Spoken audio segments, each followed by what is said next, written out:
বৈশাখে ভোট, চড়া রোদেই প্রচার, প্রার্থী থেকে কর্মী সমর্থক সকলে ঘেমে নে একসা। সবার আগে তাই চাই গামছা। ভোটের গরমে বেলডাঙ্গার গামছা বাজার সরগরম।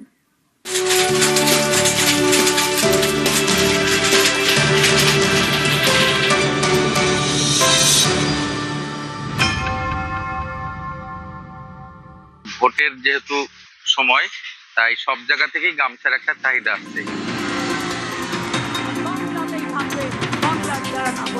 বাংলা জুড়ে ভোট উত্তাপ, পাল্লা দিয়ে চড়ছে পারদ। বৈশাখের শুরুতেই গরমে হাঁসফাঁস, তার মধ্যেই ভোট প্রচার। চাঁদি ফাটা রোদেই মিটিং মিছিল, বাড়ি বাড়ি ঘুরে জনসংযোগ, প্রার্থীদের সঙ্গী কর্মী সমর্থকরা। হেভিওয়েট নেতা প্রার্থীদের জনসভা, ঠাঁটা পোড়া রোদেই নেতাদের বক্তব্য শুনতে ভিড়। এই গরমে সবার আগে দরকার গামছা। কারো কাঁধে গামছা, কারো মাথায়। মুর্শিদাবাদের বেলডাঙ্গার গামছা বিখ্যাত।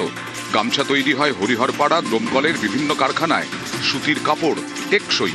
তীব্র গরমে গামছার জুড়ি মেলা ভার। ভোট বাজারে তাই বেলডাঙ্গার গামছার বাজার গরম। ভোটের যেহেতু সময়, তাই সব জায়গা থেকেই গামছার একটা চাহিদা আছে। তো সেই কারণে আমরা যারা এখানকার তাঁত শিল্পী আছে, তারা এই সময় দুটো পয়সার মুখ দেখতে পাচ্ছে।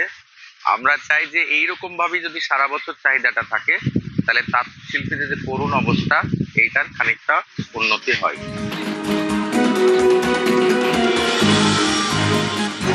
বেলডাঙ্গায় আগামী বৃহস্পতিবার প্রথম দফায় ভোট। গরমের মধ্যেই চলছে শেষ মুহূর্তের প্রচার। শেষের প্রচারেও আছে গামছা।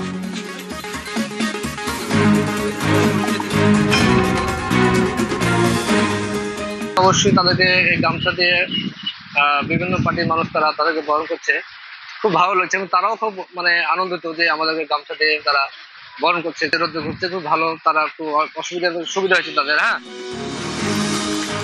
ভোট বাজারে রং দেখে গামছা কেনার হিড়িক। তৃণমূলের চাই সবুজ, বিজেপির গেরুয়া, আর বামেদের পছন্দ লাল গামছা। বেলডাঙ্গা থেকে প্রণব বন্দ্যোপাধ্যায়, নিউজ 18 বাংলা।